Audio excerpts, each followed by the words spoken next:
আমের সিজন তো এবার শেষের পথে, তাই আমের আরও একটা রেসিপি নিয়ে চলে এসেছি, আমের পাটিসাপটা। চলুন খুব সহজে এই রেসিপিটা শেখা যাক। প্রথমে মেজারমেন্ট কাপে 1 কাপ সুজি ও 2টো ছোট এলাচ মিক্সার গ্রাইন্ডারে গুঁড়ো করে নিলাম। তারপর একটি পাত্রে সুজির গুঁড়োটা ঢেলে নিলাম। তারপর ওই মেজারমেন্ট কাপেরই 1 কাপ দুধ দিয়ে ভালো করে মিশিয়ে নিলাম।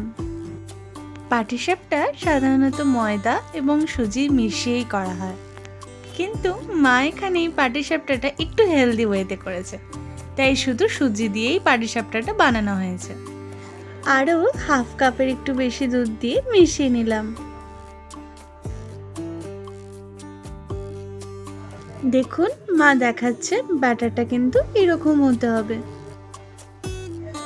এবার এটা কিছুক্ষণের জন্য চাপা দিয়ে রেখে দিতে হবে। এবার অন্যদিকে একটা কড়াইতে 1 টিস্পুন মতো ঘি দিয়ে দেবো।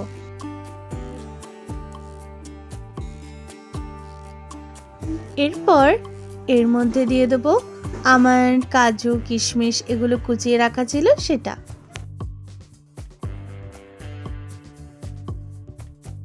একটু হালকা করে নেড়ে নিয়ে তুলে নেব।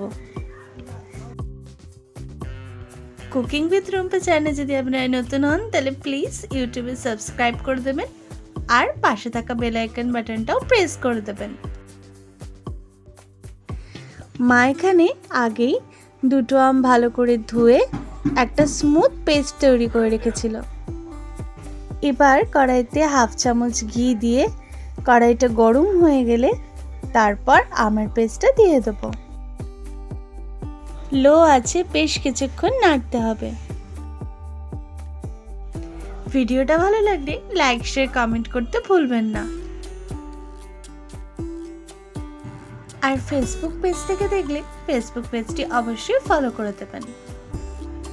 যখন আমের মধ্যে থাকা জল ভাবটা শুকিয়ে আসবে অথবা আমের পেস্টটা নাড়তে নাড়তে যখন রংটা বাদামি বাদামি হয়ে আসবে, সেই সময় ওর মধ্যে 3-4 চামচ মতো গুঁড়ো দুধ মিশিয়ে নেব। তবে খেয়াল রাখবেন আমের পেস্টটা আগে একটু ঠান্ডা করে নিতে হবে। ঠান্ডা হয়ে গেলে তারপর ওর মধ্যে গুঁড়ো দুধ মেশাবেন, নয়তো ডালা পাকিয়ে যেতে পারে। এই রেসিপিটার আরও একটা স্পেশাল ব্যাপার আছে, এটাই কিন্তু 1 ফোঁটাও চিনি দেওয়া হয়নি। তবে আপনারা চাইলে চিনির বদলে 2টো খেজুর পেস্ট করে দিতে পারেন, তাতেও কিন্তু খেতে ভালো লাগে, টেস্টের তেমন পরিবর্তন হবে না। আর দিয়ে দেবো ঘিয়ে ভেজে রাখা আমন্ড কিশমিশগুলো। এরপর এটা ভালো করে মিশিয়ে নেব। ব্যাস এটা এবার তৈরি।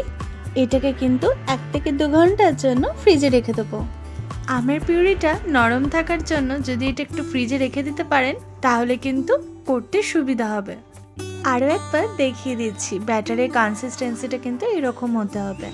এবার ফ্রাইং প্যান গরম হয়ে গেলে সামান্য ঘি বা সাদা তেল দিয়ে 1 হাতা মতো সুজির ব্যাটার দিয়ে দেবো আর হাতা দিয়ে ভালো করে ছড়িয়ে দেবো। এই সুজি ব্যাটারের মধ্যে আপনারা চাইলে 2 চামচ মতো চালের গুঁড়ো দিয়ে দিতে পারেন, তাহলে কিন্তু খেতে খুব ভালো লাগবে, মুচমুচে খেতে হবে। মা আগেই সুজি ব্যাটারের মধ্যে কিন্তু চালের গুঁড়ো মিশিয়ে নিয়েছিল, সেটা দেখানো হয়নি, তাই ভালোভাবে বলে দিলাম। 2 পিঠ ভালো করে ভাজা হয়ে গেলে চামচে করে আমের মিশ্রণটা দিয়ে দিতে হবে।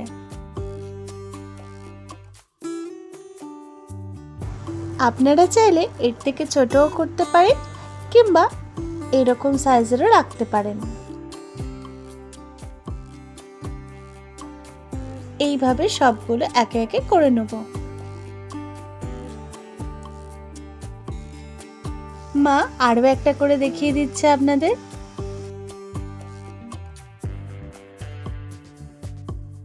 আমটা এমনিতেই খুব মিষ্টি ছিল, তাই এর মধ্যে কোনো রকম চিনি দেওয়া হয়নি, সেটা তো আগেই বলেছি। তবে আপনারা যদি একটু বেশি মিষ্টি পছন্দ করেন সেক্ষেত্রে কিন্তু 2-3টে আপনারা নিজেদের স্বাদ মতো খেজুর পেস্ট করে আমের সাথে মিশিয়ে নিতে পারেন।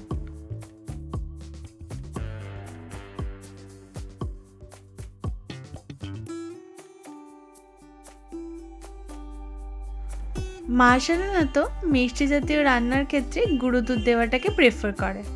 গুঁড়ো দুধ দিলে রান্নার স্বাদটা অনেক বেড়ে যায়। সেই জন্যই মা এই আমের পিউরির প্রিপারেশনের মধ্যে গুঁড়ো দুধ ব্যবহার করেছে, যাতে খেতে খুব ভালো হয়।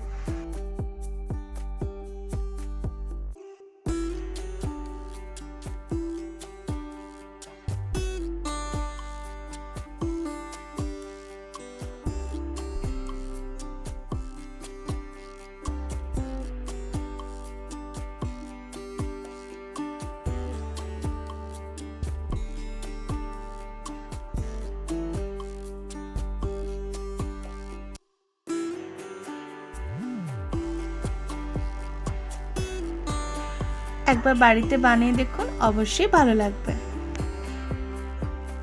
তৈরি আমের পাটিসাপটা।